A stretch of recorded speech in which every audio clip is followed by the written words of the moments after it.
Hello, everyone. Welcome to the Jarek Brian Show. My name is Jarek, and guys, we have an amazing guest all the way from planet Pluto Misfits. We have Twan. How you doing, buddy? Hey, brother. How's it going? Glad to be here.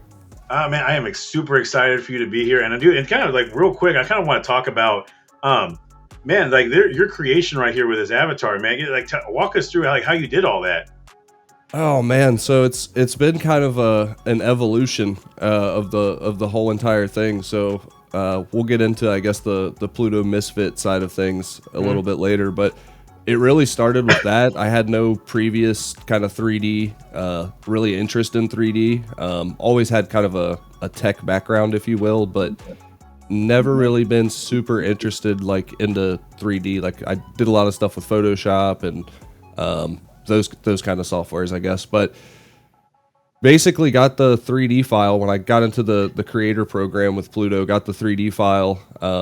It was actually missing legs. The brain that you see above my head wasn't actually there. It was invisible. I had to figure out how to get that on. So I ended up downloading Blender, which is a 3D software, imported the file and messed around with it for a while. You probably saw some of like the still images that I had done. Like I had like a middle finger one. I had a few different like poses and stuff that I did just playing around with it.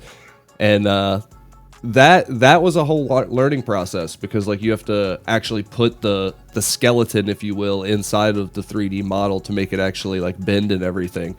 So that took a few days, weeks kind of learning process. What you're seeing now, I actually paid a person to do the facial structure because it was so complicated for me to learn that whole process. It would have taken probably a month or more for me to learn like the whole, because I guess there's 52 different face shapes that have to be, programmed into a 3D avatar. And, like each eye has to blink, the eyes have to move all around, the lips, if I move my face like this, you could see it kind of, it does the little Nicky face. But yeah, it's really cool to kind of see the evolution of it. But this here, like I said, is somebody else's work essentially.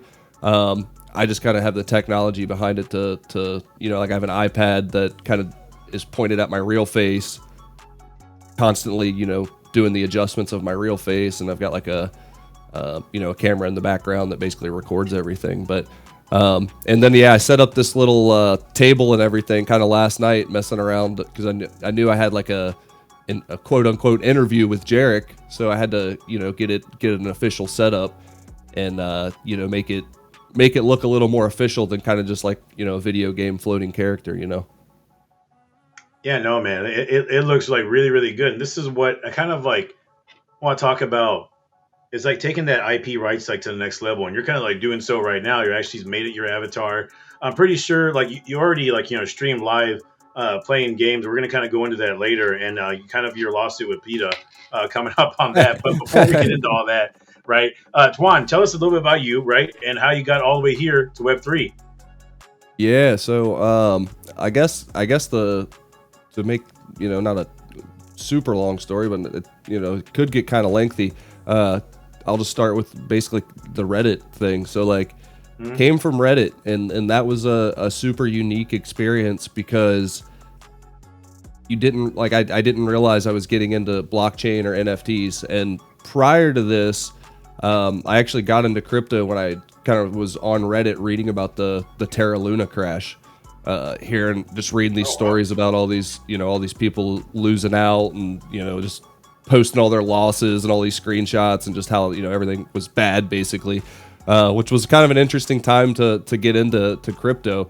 But I started buying a little bit of Bitcoin, a little bit of Ethereum, and then had heard of Starbucks and all that getting into Matic, so that seemed like a kind of a good one to put a little money into. Then being on Reddit one day, kind of just scrolling through the main page, got a pop-up that basically said, hey, you can click here to claim this digital collectible, is the coined term that Reddit used to kind of sucker everybody in, I guess. And you would click it and there was 4 different ones you could choose from. They all kind of had these unique styles that were kind of unique to Reddit.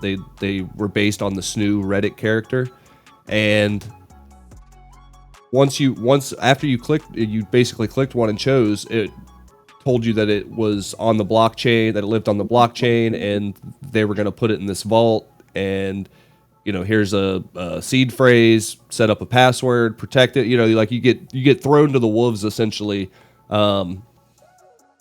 without realizing it. It's not a buddy saying, "Hey, look at this chart. Hey, look at all this money that's being made." Like it's a super organic. Again, it's almost you're getting tricked in a way, but a good trick, because then you realize, okay, there's a subreddit that's dedicated to these avatars that live on the blockchain on Reddit, and I ended up joining that. Met a few different people, and what made the avatars unique is there was four to begin with. There was four of them, and you could actually interchange the parts of these avatars and then utilize them on Reddit. And they showed up different than all the other PFPs. They had like a blue hexagon around it, so you stand out in comments and yada yada yada. But from there, basically, Reddit decided to release like a paid drop. So that was a free claim that was on their website. Reddit then decided to do like a paid drop with artists, and I think it was actually already out at this time, and I hadn't even known about it. So the free drop was kind of the ticket and the gasoline to the fire for all of the artists on Reddit. Fatty Bags, Tyler Faust, you've probably heard of. I could go on with the list of names that you've probably heard of in this space, but that really is what set it off, was when they did that free claim, because then it led to me going and looking, and I'm like, wow, these paid ones have a lot more detail. There's an actual artist behind it, a person that gets paid. That's when I learned about on-chain royalties, and then it blockchain made a lot more sense to me at that point, and NFTs immediately made sense to me of why somebody would be interested in them, why it was good for artists. Because like I'm not an art, like I wouldn't consider myself an artist in a traditional sense, but I've been around a lot of artists in my life, and I know that like once you sell a piece of art, that's kind of the end of it. If you're lucky enough to sell a piece of art, there's no royalties, there's no kickback, or anything like that. Whereas like it's interesting that with NFTs and blockchain, like you can be a nobody artist, sell your piece of work, for $5 and have 10% royalties on it. And then if you decide, if you end up building a name for yourself, and that piece of art that you sold for $5 ends up being famous, you could then get the money that you would be entitled to, because you build a name for yourself later in life, and now your artwork's trading for a lot higher. So that's kind of where it got really deep for me, because of the connection between the artist, the NFT, and the royalties and that kind of thing, which led to me kind of looking into the artists on Reddit, and led to Fatty Bags, which at the time, this was the very first generation of the paid avatars, and he was the only person that was like deeply ingrained into Web3 already. So then I kind of wanted to figure out what he was all about. This is before I even had Twitter. Ended up making the Twitter eventually. Ended up joining his Discord. Figured out that he had a project, Apelians.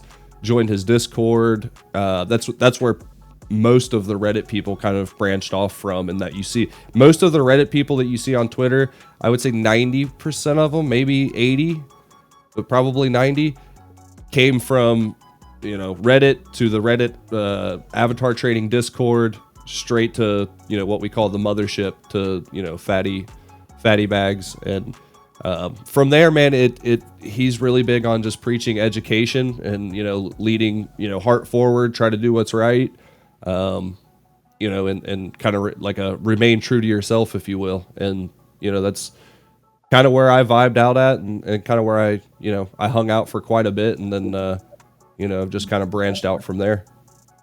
Yeah, no, man, and that's great, and we're lucky to have you, right? And kind of you know, amongst your kind of like Web3 kind of like journey, right? As you were kind of like figuring all these things out, like what made kind of like Polygon so appealing to you? Was it more kind of like the community, or what was the thing that say like, because you're on Spaces on Polygon, right? You're kind of, you know, you got your like PFP and your character, you know, from Pluto Misfits, which is kind of multi-chain, but mainly kind of started on Polygon. Like, what made you kind of came over here and kind of hang out over here first? Yeah, so really it's just that natural evolution that I was just talking about. So like the Reddit avatars are on Polygon, and when I found that out, again, I had already started investing a little bit into Matic, and it was, you know, kind of like a an aha moment, if you will, like, oh wow, like these NFTs that I didn't realize are NFTs are actually on the same chain that I was already, you know, I didn't even use the term bullish at this point, but that's what I was like, wow, this is exciting. So from there, when I first joined Aplians, they were actually on Arbitrum. So that was really interesting, like learning that whole like bridging from ETH to Arbitrum. And, you know, we did that really, really early on, a lot of the Reddit people. So like we were technically multi-chain, and that's what makes it a lot easier now, being able to recommend all these different bridges, because we were using these bridges, you know, a year and a half ago, before, you know, Polygon really started getting its little bull when everything was kind of in a you know, a downtrend. But yeah, I guess from there, it was only natural for Fatty to then bridge Aplians to Polygon, because his Reddit avatars are on Polygon. He had created what was called a mothership pass, which he airdropped to all of his Reddit avatar holders. So he was really embracing the Web3 nature of his, you know, of his Web3 kind of building with Reddit. And so then from there, he bridged those to Polygon, and really it was just kind of, like I said, a natural progression. The people that I hung out with in that Discord, we ended up doing the what was the Poly Doge. You know, they did the virtual, what is that thing called? The birthday bash. Yeah. Poly Doge birthday bash thing. So we ended up doing that, and a few people from, you know, Fatty's Discord and everything, we all hopped in there and met a bunch of people. That's when we met, I think we met up with Mr. Mint from Alpha. You know, like we ended up minting that project. So even as in the state that it's in now, you know, it's still in the green for a lot of people that got over and got in early, which is kind of what I've learned from this space is getting in early is a lot of times the key, if you will, to actually, you know, turning a profit, if even if things aren't, you know, sound, if you will. But yeah, so I wouldn't necessarily say like that I chose Polygon. It would sound stupid to say that Polygon chose me, but it more or less just kind of evolved. Like, you know, like I said, I didn't even realize I was minting an NFT, and you know, now that I'm here, it just feels right to be here because I've met so many people. But I mean, I've minted plenty of things on ETH. You know, I've minted some things on Arbitrum. What was interesting about that is everybody that came from Reddit and dabbled a little bit with the Aplians when they were on Arbitrum got part of the Arbitrum airdrop. So I think I ended up making like I think I got out like with a whole entire ETH in an airdrop that, you know, I think ETH at the time was like $1,200. But you know, this is like the very first time I had experienced any sort of airdrop or any sort of like just money, like here's free money essentially, and didn't really understand how it worked. And then you realize that, you know, these are seed investors that, you know, put a bunch of money in early on. And what's funny is I think I ended up selling all the ARB at like $1.20 or $1.30, like just dumped it as fast as I could, because again, I was only on ARB with Aplians and then basically came to Polygon and was like, you know, I'm just going to kind of just hang out over here because this is where, you know, I know everybody. And so I sold all that off. And what's interesting is, if, you know, a little bit of patience, if we would have held on to it for, you know, maybe a year, it's up to over $2 at, you know. Yeah, no, I missed that airdrop. I was trying to get it and I missed the window. And I was so disappointed. Like, to me, I was like, man, I got into it like super late. I got into it like I want to say for the cutoff. Like I got like a month before the cut, like no, a month after the cutoff. And I was like so like So disappointed with that. I was like, man, God darn it, man. Always me though. But sorry, I'm having this coughing fit right now. Twan. So basically, what kind of you kind of staying here and kind of like the community and everything like that, and kind of you ingraining yourself in here, right? As far as Polygon is getting like kind of like that like little brother vibe, right? And kind of basically like no one really wants to kind of come here, right? We had like the youths kind of come over and they kind of like bounced, right? And now we're kind of having at this time, the 8-chain thing going on, right? And I think Polygon's like a great place, right? I'm part of the spaces, right? I love the people here and everything like that. But what's always like frustrating is that it almost seems like people have to like be drug over here. Everybody like we have to beg people to come here. And how do you think we're gonna kind of like change that like sentiment? Yeah, dude, that's a fucking $1 million question. I think it's a tough one, man. Like, so for me, I really haven't found a great answer. Or again, it's probably interesting interviewing me because I don't have like a project per se. So it's like and for good reason, because I know I don't have a lot of these answers, and I don't want to be the person to pretend that I do have them. But yeah, I think really it's just going to take like, I think it's a no brainer for gas fees. I think it is a hard question to answer when you get to, why Polygon and not Solana or AVAX, or I think it is a hard question to answer because I've used other chains like Arbitrum, and I see why they're all appealing, and in the end, people aren't necessarily like when we get quote unquote mainstream adoption, people aren't gonna care what chain it's on, So I think that interoperability is going to be massive, kind of going forward. So I'm not super chain agnostic. Like I'm just on. I would just say I'm here because of kind of that's just where I floated, if you will. But like if like I've said it before, like if somebody builds a game or a project that gets tons of hype, people are going to go to that chain.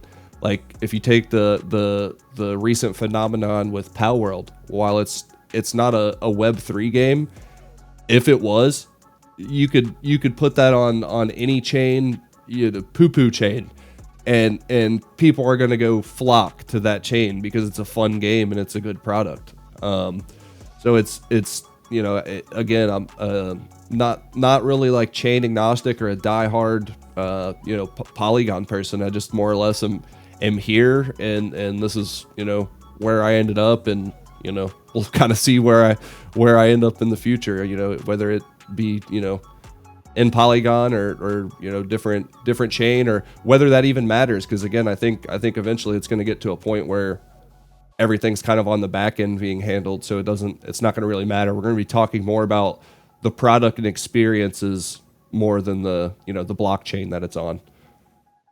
Yeah, no, yeah, that's definitely a good like kind of answer. It just like I said, it just kind of frustrates me. It's just that people like have to be kind of much like drug over here, like what I mean, like kicking and screaming, which is always been kind of like it's been weird to me. But like I said, maybe I've only been in since like 2020, right? So I don't really like understand it. Like maybe like some of like the vets actually that have been here a while, like kind of do, right? But in talking with kind of like your PFP and what you've been doing there, which is great, by the way. Pluto Misfits, right? And I know you're not a part of the team or anything like that, though. But like one, like what exactly is Pluto Misfits, and two, like what drew you to the actual project as well? Yeah, so I mean, I guess Pluto is a bunch of different things. The one thing it obviously is a 3D PFP project, but I think they say games, experiences, IP. The sounds a little cliche when you put them in that order, I guess, but I guess that's what they're going for. My whole thing with like the reason I got into it was again more of the creator side of things, and I don't know if everybody knows, but I guess a good number of people know that they actually went and seeked out 4 or 5 artists from Reddit. Some of the people that made Reddit traits, and brought them in, which I think was obviously it's a a marketing thing for one, but I think it brings a unique side to their collection. And then kind of, it shows the value of the people that were in the Reddit ecosystem. So that was kind of how I ended up, joining the really the mint and everything, again, from Aplians. Fatty made some traits for Pluto. The content creator thing ended up, coming up, and it was kind of a no-brainer because there's no really expectations with that whole thing. It was more or less they're giving us all these different opportunities in the space to meet with these different people that have been successful, in many different business ventures within Web3, whether it be, Whale or Crypto Gorilla, Kermit. There's a lot of bigger name people. They just signed Shiv, I think, is one of the people they brought on. But yeah, for me, it's anything in this space for me is just about having fun. Like if I'm not having fun, then it's not something I really want to put time into. And for Pluto, I know it's not going to be the same for everybody, but them being able to kind of give me a 3D file of my PFP was more than a lot of projects were able to do that I had, been a part of or even, put money into. And it led me to where I am now with creation and with, learning Blender, the whole voice thing that I'm doing now. And I don't think, I don't think everybody's going to find value in that. I think it's only certain people are going to find value in that, but the people that will enjoy it and have fun with it. So yeah, I guess that's where I am with it. You want to talk about the 4-ton guy? And there's actually been like a lot. Well, there's two what are you gonna say, controversies, right? And that is like one, the 4-ton guy, and then two, when you had posted in the chat, right? I want to go into this one first though too, and you had like really bad cankles. One, have you solved those, right? And two, you know what I mean? Like, have you like changed your diet or anything like that though? Because you have your avatar. Have y'all seen it? Which I'll probably try to clip it here in a little bit. He had really bad cankles. So can you kind of comment on that? Yeah. So he actually didn't have legs when I got him. That's the funny part is I actually I guess my choice was just like, all right, these legs will work, because where I actually got the legs was from one of the one-of-ones. Like if you've looked at the one-of-ones in the collection, they already have some animation. Like you can switch between the 2D PFP or the 3D PFP and then kind of the animation. And one of the people in the creator thing, when they got their 3D render file, it had the legs. So I had them send over their file, and I basically took all the stuff off, and then had these legs. But yeah, I guess I could go in and fix them, because I never actually really paid attention to them. But yeah, I guess no, I haven't changed my diet. I just keep going with what works for me. Right. No, and everybody, and I'll clip it in too, like the 6-ton guy, right? And there was kind of a controversy there with like no futuristic on it. And one, like I didn't actually get your take on it, because every time like you talked, I ended up having to leave for some reason. But do you think it's ugly, right? Or is it kind of like, unique in its weird way? Yeah, dude.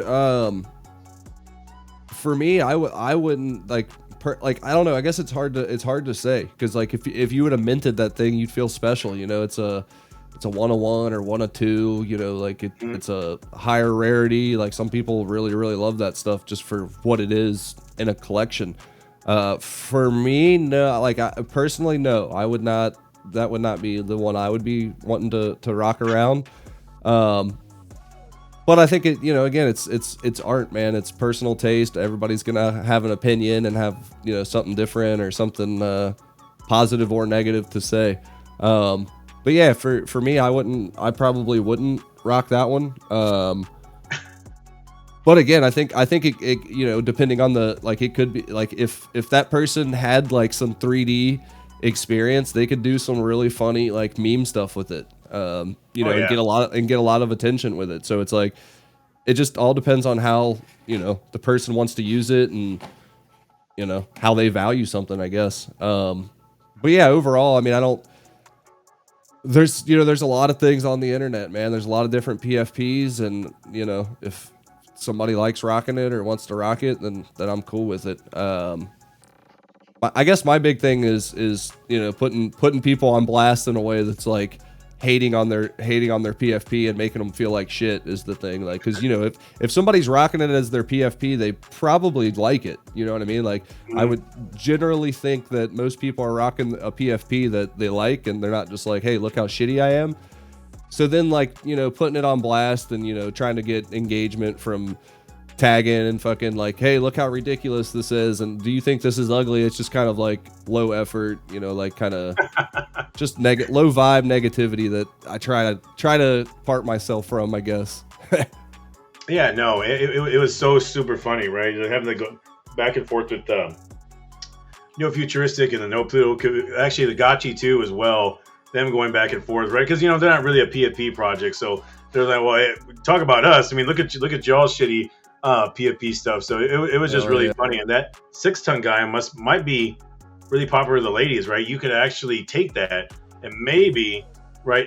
Since I think we're trying to go into the the triple X kind of scene, right? Polygon. I don't know. They had mentioned that. I don't know if they're serious though, but I mean, hey, that could be one right there, right? He could be like the mascot for like the OnlyFans on like Polygon. You know what I mean?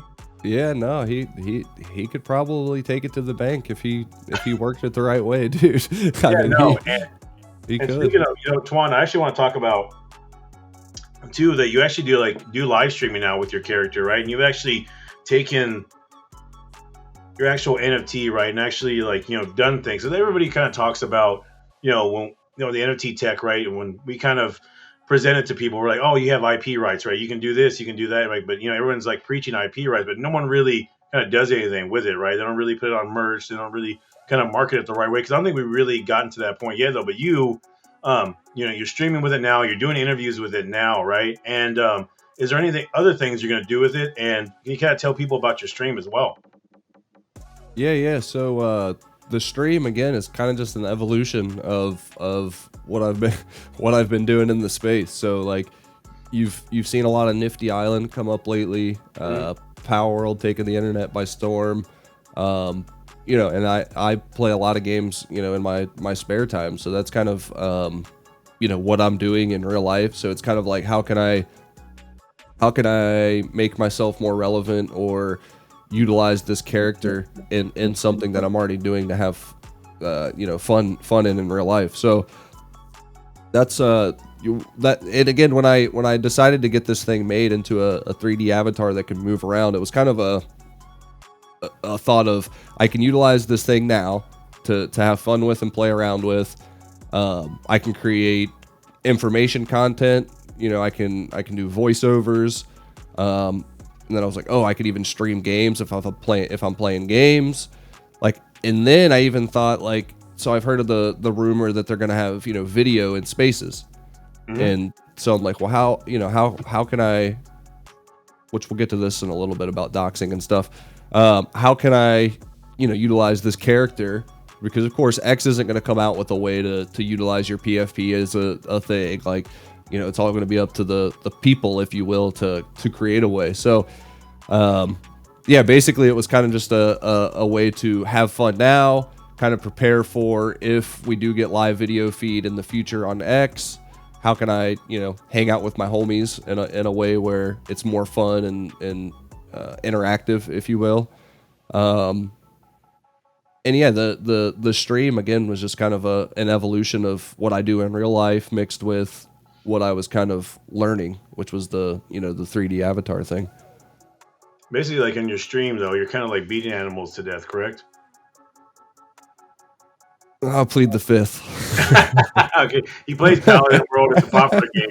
We just give him a lot of shit on it, just because PETA right now would be sweating and watching his stream, though. But they're gonna have the live spaces on X, and that's gonna be great, right? I show my face, right, and basically, like, do you have at any point in time, maybe in the future, are you planning to kind of dox, or you're going to kind of like rock with your kind of 3D avatar?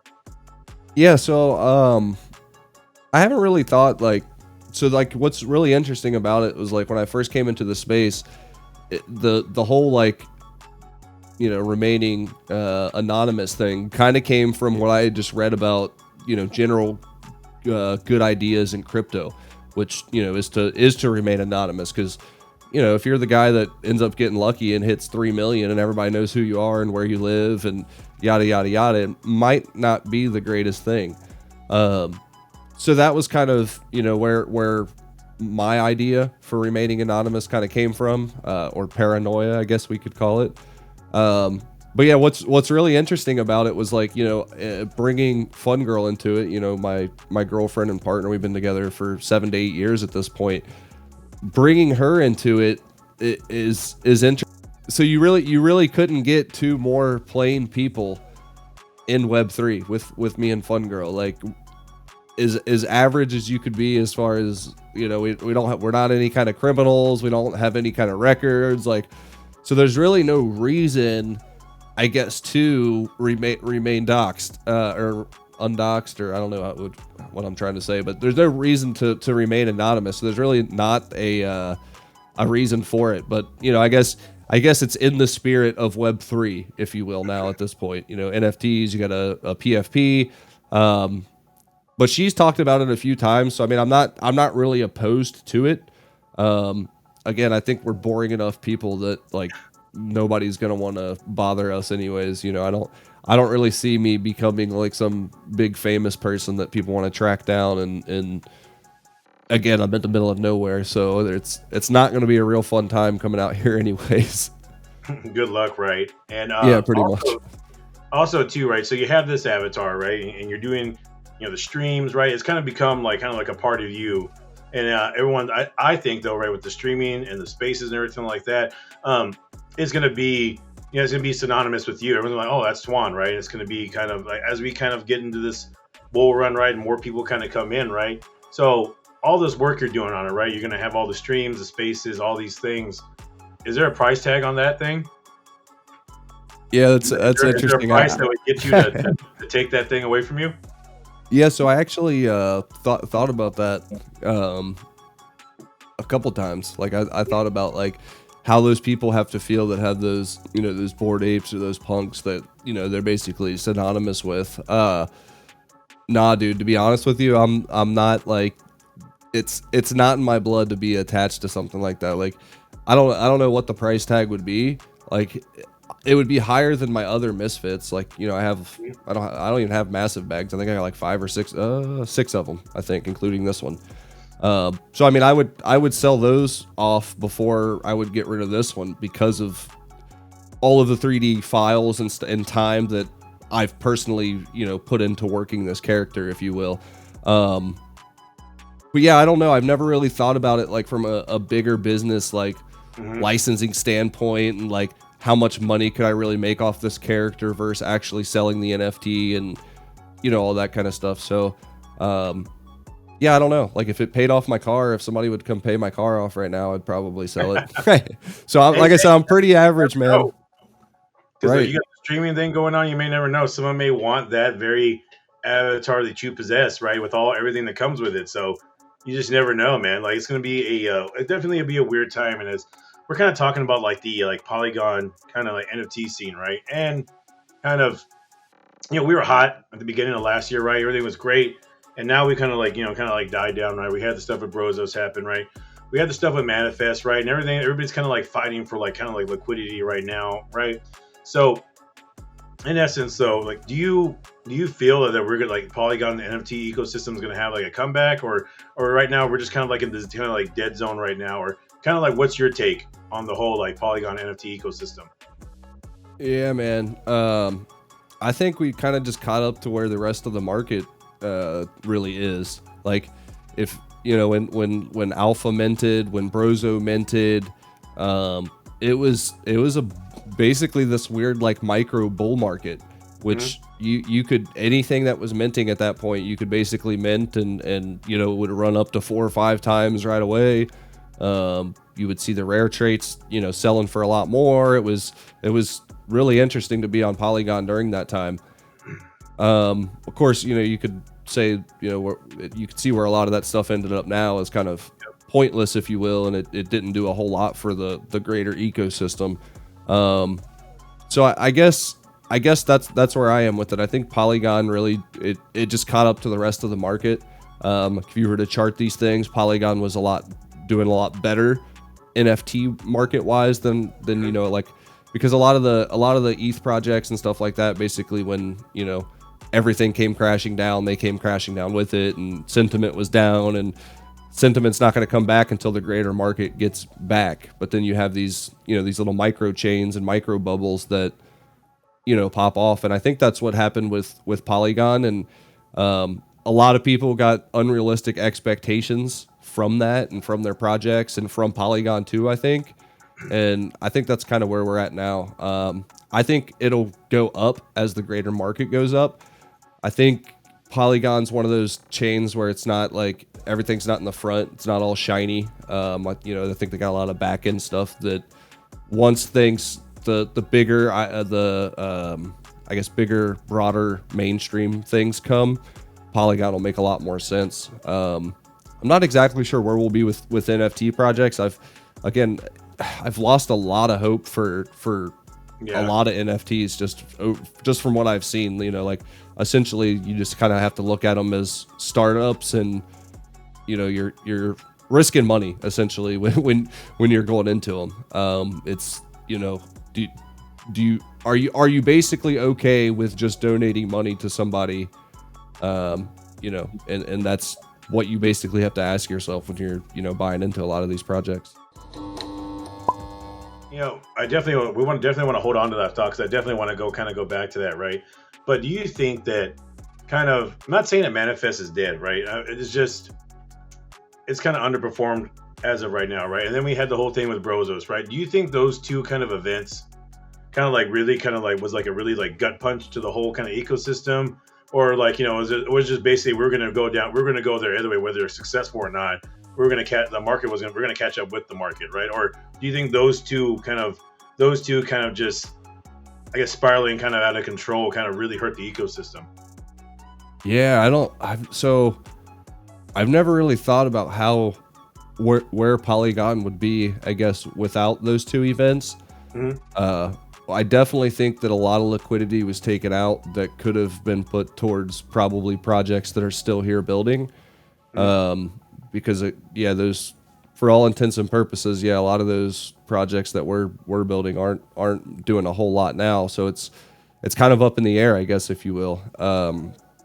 But yeah, I would say we're probably, it's hard to say, because like that whole, like, you know, one could argue that, even though the projects aren't really doing that well now, they've brought a lot of eyes to this chain, and a lot of people came and they're still here because of those projects. So, you know, like I wonder how many people came from Soul just to get into something Manifest and then got out, but they're still here on Polygon. You know, like I would love to see a lot of numbers like that. There's like when they did the whole Bombas thing, how many people came over, started buying, you know, into their Polygon projects, and then branched out. And then, you know, even though Manifest still isn't around, there's still people that, you know, are in the ecosystem that are still on Polygon. So it's really hard to tell. Like, if I would say everything's probably balanced out. I would say that like Polygon, I would say they're probably a big reason for the quote unquote bull. So a lot of the liquidity that came into Polygon during that time. But I think no matter what, we were bound to catch up to the bigger market, because, you know, there's just bigger money floating around. Yeah, no, I totally agree though. And kind of going back to that whole NFT things, and everybody's kind of like burned out, right? Do you think that, one, because like, you know, we're starting up in this bull market, right? But do you think people are just tired of PFP projects and they kind of like want more? They kind of want more out of NFT project, and kind of like, do you think NFTs need to? Well, I think they're already evolving now, though. But do you think people want like more out of a project instead of just art and hype? Kind of like, not saying DeGods is that, right? But you know, it can't just be just, you know, vibes and everything like that. Are you thinking that people are wanting more out of projects now?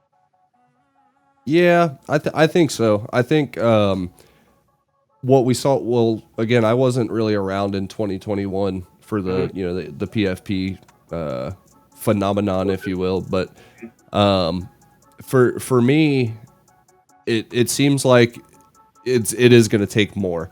Like you're going to have those PFP projects that are just PFP projects, and you can make money on them if you get in early and mint or whatever. But yeah, I think if you're looking at something long term wise, it's going to take more than just a PFP to because at that point, if it's just a PFP,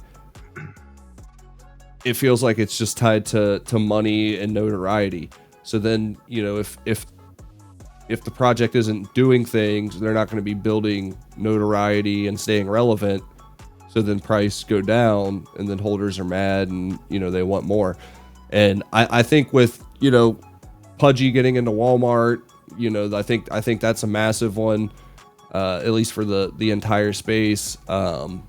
Me coming from Reddit, so my very first introduction to NFTs, I'm able to actually swap the parts from this PFP and this PFP to create my own unique PFP. So that was my first introduction to PFP. So it was really interesting to go from Reddit to these other projects, and you're actually getting less in a lot of times because you're like, wait, can I switch these out? And they're like, no, that's not how it worked. And you're like, damn, well on Reddit I can switch these out. So my expectations were high, I guess, from kind of the get-go. And yeah, I think a lot of people are kind of quote unquote wising up, and it's going to take more to kind of get them to invest. It's either they're putting money in just because they think they're going to make more money, which a lot of times that's what it is. But if anybody's looking at stuff for a long-term project wise, I think people are going to start demanding more just because they're wising up. Yeah, and Twan, I do want to kind of ask you this though. Obviously, Pluto Misfits, right? You're a fan of that, right? But besides Pluto Misfits, what are some of the projects do you see right now currently that actually, could be? I want to not say the Bored Apes, because I don't think anybody's really going to actually do that. But what do you think it's going to be the kind of top projects in this kind of next run, right? Obviously, you're saying Pluto Misfits, but do you see any others maybe Drill, Deturians, or what's kind of your take on all those? Yeah, no, I mean you named two really good ones. And if we're sticking to Polygon, you gotta throw Avagachi. Dude, that ecosystem, dude, I'm constantly on there checking out different wearables and checking auctions. And if you pay attention to the games they've got coming out, they just got it to where you can actually use your gachi in their 3D Spirit Force Arena.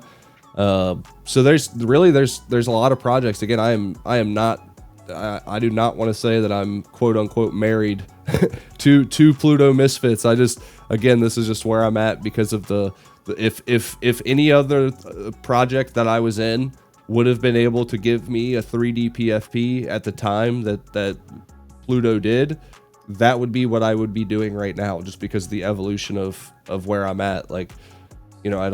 I'm not doing it for any other specific reason than just to have fun. But yeah, dude, the ones you named, Drill Club, I think is a top one just because of what they've been able to do, the community they've been able to cultivate, diehard community members in that community. Nil and Deturians, I think, kid friendly. It's creative. The whole backstory with the artist being from, I think is it Lithuania? Is that what it is? Yeah. The artist being from there, I think it's unique. The lore and how deep that project goes is super cool. He's talking about making toys, so we'll see how that goes. I did it again. Those ones that you named are fantastic projects, and I think there's a lot. You got the shredding sassies that were just on the Polygon show today. They're constantly building, it seems, and they have community members on multi chains, basically all over the place, really. And I think there'll be a lot of sleepers, ones that you don't really expect because they're building, quote unquote, in the background, but they have insanely strong fundamentals. I think this again might sound biased, but Captain Merc and the High Seas Pirates, if you actually sit down and take the time to look at their project and the fundamentals behind their quote unquote stable coin, appreciating stable coin, and the game and the stuff that they actually have and will have, it's hard to argue with those are good fundamentals, you know, for a project to succeed. So if you know, people are wanting a fun experience and to have a good time, then, you know, it seems like projects like that will be doing good. And I expect them to do good for, you know, the reason that we just talked about, where people are going to demand more from their project. So it'll be interesting to see kind of what Drill Club does long term, because I'm actually not, like, I know Fun Girl has one. I heard about Drill Club, I think when they started pumping a lot way back early on. I think they were one to 150 Matic floor, I think, at the time. So yeah, it was kind of like, you know, it was super hype at the time, and I never actually bought in. But yeah, no, definitely recognize how real that project is, and it'll be interesting again to see kind of what they have planned. I know they released some sneak peek art of like season 2, and I know, you know, the founder Sally is a fantastic artist, and, you know, she is an artist, so it'll be interesting to see, you know, if that's all, if, you know, if art is essentially all it's going to take for people to, you know, be loyal and stay in the project, you know, or is it going to take more, you know, again, sounds cliche, but is it going to take an IP play? Is it going to take, you know, stuffed animals? Is it, you know, what is it? A game? Like, is it, these are all super cliche things at this point, but like, what is it going to take for, you know, one, to stay relevant, but two, to keep holders engaged and feel like they're getting, you know, worth, I guess, out of their NFT. Yeah, no, and definitely. I'm actually looking for a Joker Drill Club. So if anybody's out there, I'm actually looking for one. I might rock that as a PFP for a while, just because I want to support the cause and everything like that. But yeah, no, there's so many people.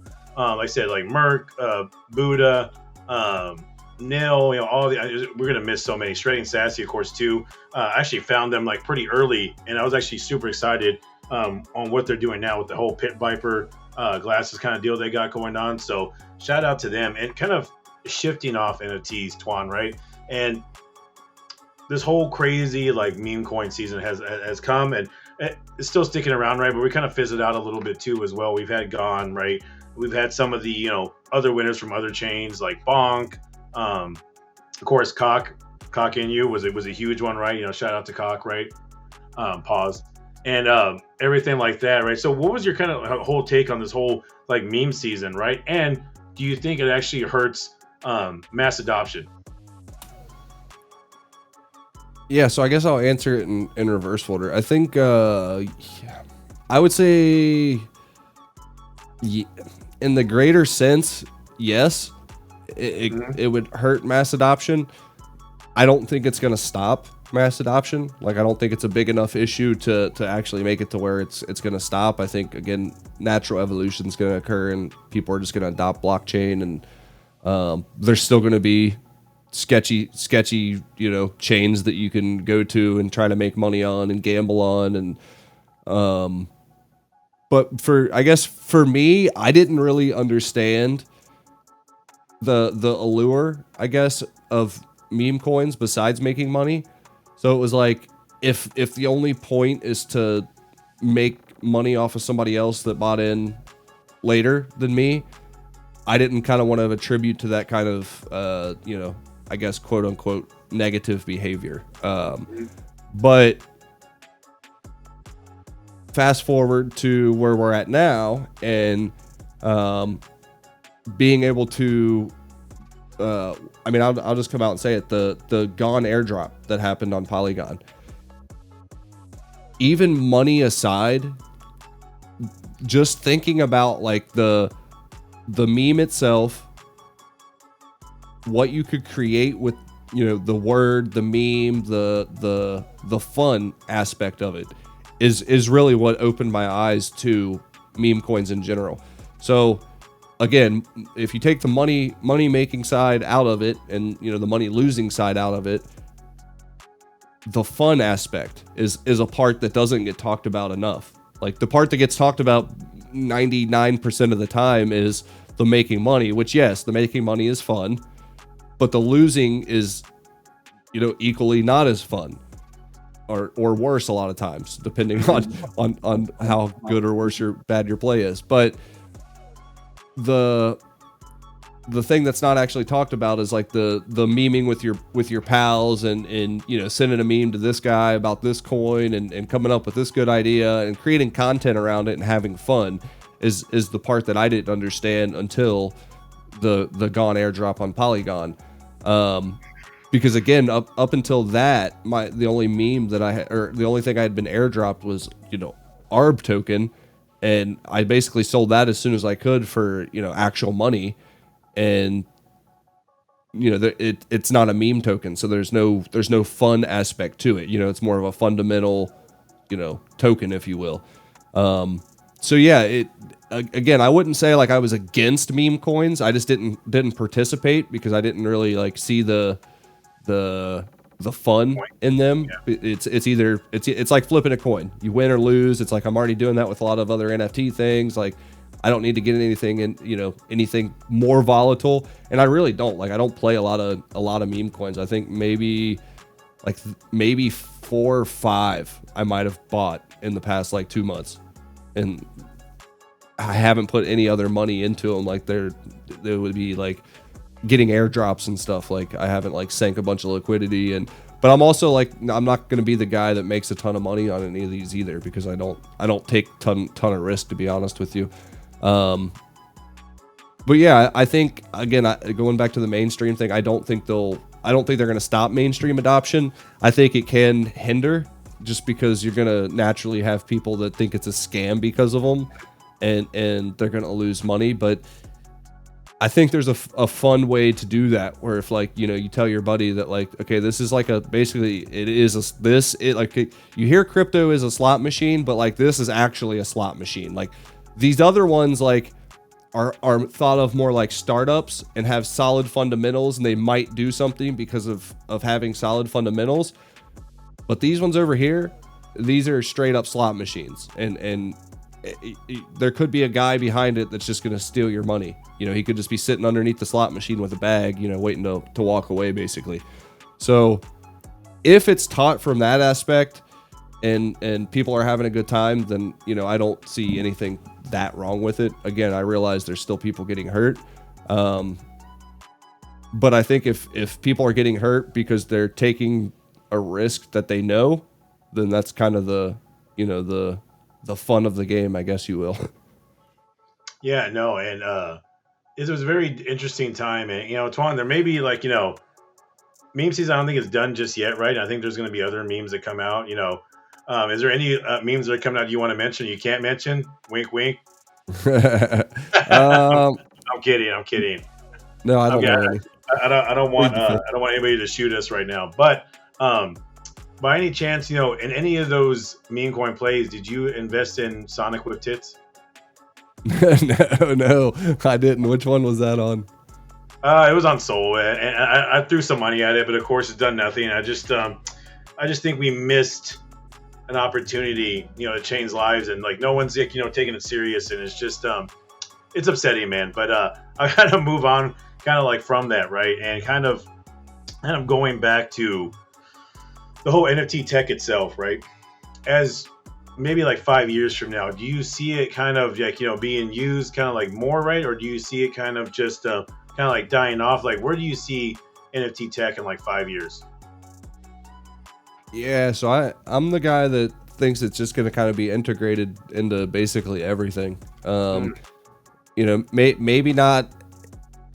The only reason is it'll be integrated is to make things easier. Or if it makes things easier and it's faster. So it's going to take time. I don't know if it'll happen in 5 years. But yeah, I'm confident eventually. Like, and when I say everything, I mean, I guess like games, verification things, you know, maybe even your ID is on some sort of blockchain, so it's actually, you know, verifiable that it's not a fake ID, essentially.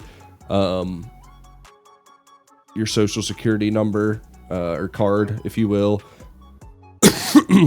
Excuse me. So yeah, I think that's where we're going with it. I don't think we're gonna be like logging in with like MetaMask and stuff like that. I think there might still be something, similar to that. But I think most things are just going to be kind of on the back end and all the wires removed, if you will, and everything's going to be clean and tidy, and it'll just be on the blockchain just because it makes more sense. It's more secure and more verifiable. Yeah, no, definitely. I honestly to see it being used at some form or fashion, right? And Twan, as you like I said, you don't have a project or anything like that you're running or anything. So this is actually a perfect question to kind of ask you on this, right? As someone that's an investor, right? What other areas of actual like Web3 are you really bullish on? Whether it be like RWAs, whether it be Gamblify, gaming, like what are you think are some of the sectors in this next kind of bull run that's going to kind of just kind of lead the way? Yeah, I think the one you mentioned, the RWAs, will be a big one. Gamblify probably will be too, because if it's easier, again, the easier thing comes up. If it's easier for people to put money in and pull money out and get around certain legality things or borders, if you will, then I think it's going to attract a lot of people for better or worse as far as Gamblify. And then real world assets I think is going to be a big one. Shout out to Courtyard and their whole Pokemon. They got Pokemon sports cards, all kinds of different stuff. But yeah, I think that's gonna be a big one. Like there's something to be said about like that was another one that just clicked for me. Like it just made sense, just like the royalties with artists made sense, because the cards are already graded by a grading company, and now they're on chain and stored in a Brinks vault. Yep. And then can be basically, the ownership can be transferred, sold, whatever you want to do with it instantly. Whereas again, with normal cards and normal assets, you can't do that with. So I think where you're going to see more of that. I haven't really it's hard for me to think outside of like my own use cases. So like the real world assets for collectibles and cards like instantly made sense to me. I hear a lot of people talking about like home, like house deeds and mortgages and all of that stuff being on the blockchain. It's hard for me to know because I've never even seen my mortgage. You know what I mean? Like it's at a bank or something somewhere. Like I might have a copy of it, in some random drawer. But it's right. It doesn't matter to me, but I'm sure the people that sit there and have to verify these deeds and do all this stuff, they would much rather have a digital system that ensures verification and it cannot be copied or duplicated or stolen, depending on how you want to look at getting stolen. Which I think that's going to be another big hindrance. I don't know how you get around that part of blockchain, the absolute of getting drained, how do you stop a bank from clicking a bad link and losing people's assets and stuff like that? There's gonna have to be a lot of roadblocks put in place, right? Yeah, and insurance for sure. No one really talks about I'm actually trying to get them on the show, Courtyard. But yeah, I mean the whole Brink security thing is just crazy to me, kind of like reading it and looking at it. I'm like, oh man, that's gonna be cool. Of course, we have Web3 gaming, right? And AI coins too as well. I think that's going to lead the sector too as well. So it's going to be a very interesting time in this next kind of leading up to the halving and after the halving. It's going to be a very interesting kind of year. And Twan, I definitely do want to talk about this other thing too as well, in the sense of kind of like Polygon itself, right? You're on here, right, and everything like that, and that's great though. But what are some of the other ecosystems you like to explore, or some of the ecosystems that you're that you kind of caught your eye that you want to go explore on this next go around? Yeah, so I mean, to be honest, I really there's a couple, obviously Solana is just popping off left and right. Mm-hmm. That what's the other one? Say is popping off left and right. It's for me, man, I'm such a fundamentals person that it just feels hard to jump around and go chase different things. But I obviously realize I'm holding myself back too. So I don't know. It's a hard question for me to answer because I'm just, I just show up and do what I do. And like, I'm not like actively like hopping in this Discord, hopping in that Discord, going to this chain, trying to find this, what's going on here. So not really, nothing's really. And I guess that's just to say, because like any of the projects that like any of my, like, I guess the people close to me are going to, they're doing it to just like mint and make money on, so there's not like, for me, it's just kind of like jumping to chain to bag chase, which I guess like, depending on which bag you get and how much you make, it could be worth it. But for me, I'm just trying to, again, have fun and have a good time. So I don't know where I'm going to end up. Like if some random chain makes a game that, grabs my attention or has some fun way to interact with my homies, then that's going to be it. I think, really right now, I think Nifty Island is killing it as far as, they have Ethereum assets, base assets, and Polygon assets that are all supported, in their game. And, you could basically be playing the game while you're, hanging out with your friends inside the metaverse. And it's a really well thought out game as far as like the way you can interact with people. You can hang your NFT art, on the wall. You can see what chain it's on. You can click the OpenSea link. There's a lot of cool things that they're doing. So really, I think I'm just going to go wherever I'm having fun. And not necessarily in the monetary sense. I'm just kind of, again, showing up and hanging out with homies and having a good time. Yeah, no, like definitely, that's good too. Like I said, like Say, Cardano, kind of hang. Actually, no, I haven't really got a chance to get on Say as much, right? But like, there's so many, man, and it just like I feel like there's not enough time in the day though. But like, hats off to everybody, and Nifty World, right? And Web3 gaming and on all that stuff. And Twan, kind of like you're streaming, right? And where do you think there'll be a Web3 game anytime soon that could be kind of in the same kind of breath as maybe like an Xbox, right? Like gaming like series or a PlayStation or anything like that. Like how far away are we from that in the Web3 world? Yeah, man. Oh man. Further than I'd like to admit, but I'm hopeful that there's going to be some teams that pull it off.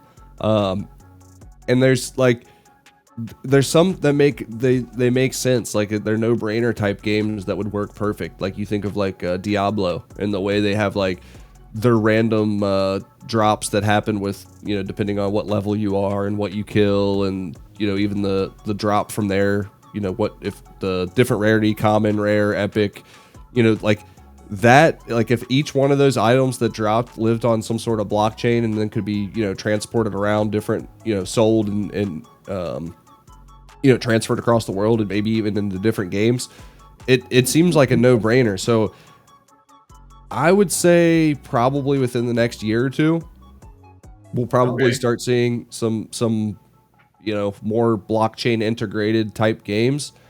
I don't know where exactly they're going to come from. It's probably one of the big giants. Or it could be something interesting like Pal World, where like maybe they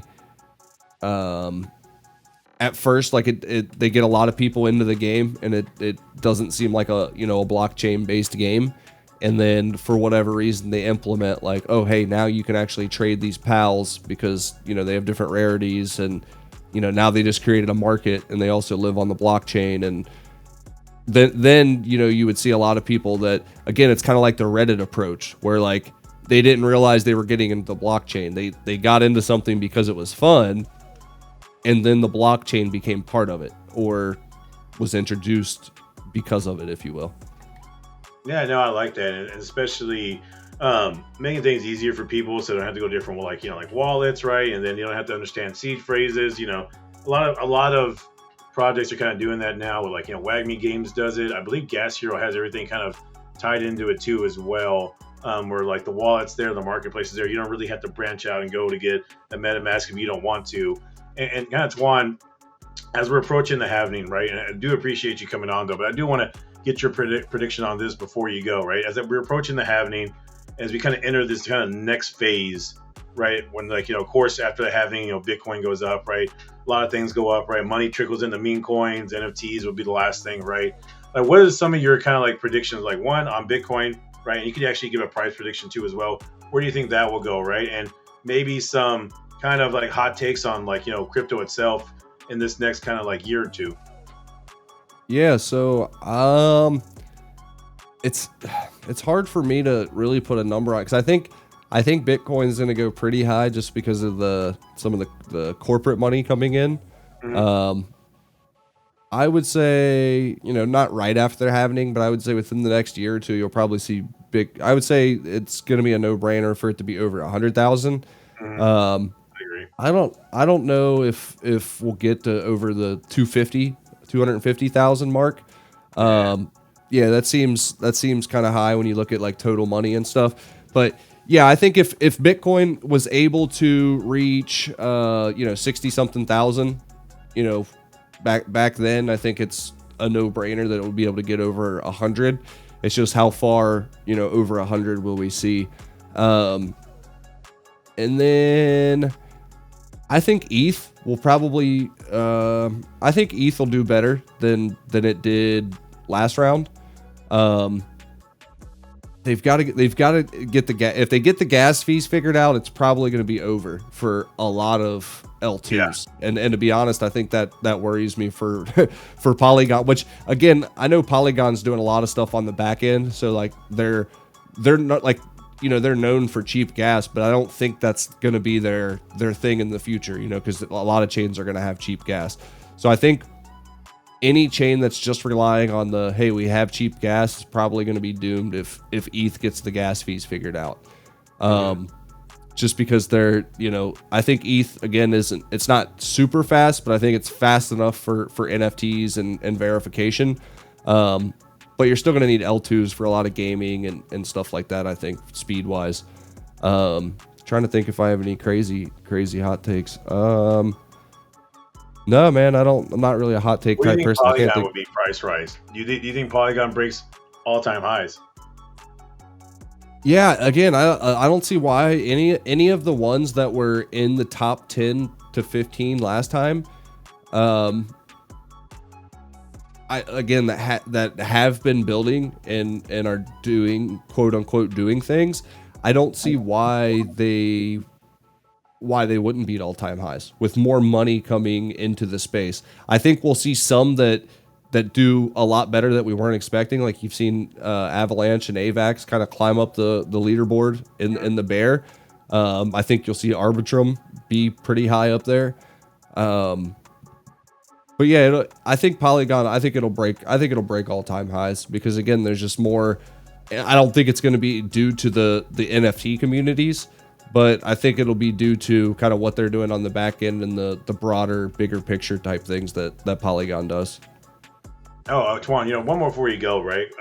Actually, two more before you go, but this one that actually kind of popped in my head, and it was actually, I don't know if it was in a chat or maybe it was in a space, right? And a lot of people here on Polygon, right, like, are very much, die hard Polygon, right? Like purple, right? And that's how they want it to be. They only transact on Polygon, right? They only do things just on Polygon, right? And some people, and I'm not going to name names, though, but some people were mad at like Matic Man and other people, like, like I think it was Buddha too, like going to say for a little bit too as well, and Star and everything like that, like doing stuff on other chains, right? They should only be here and building stuff here. And like, what's your kind of like take on that? Like, is that, like Matic Man's a great guy, right? But like, I think it's okay for him to go to AVAX and actually like open up a project there, though. But Juan, what's your take on all that?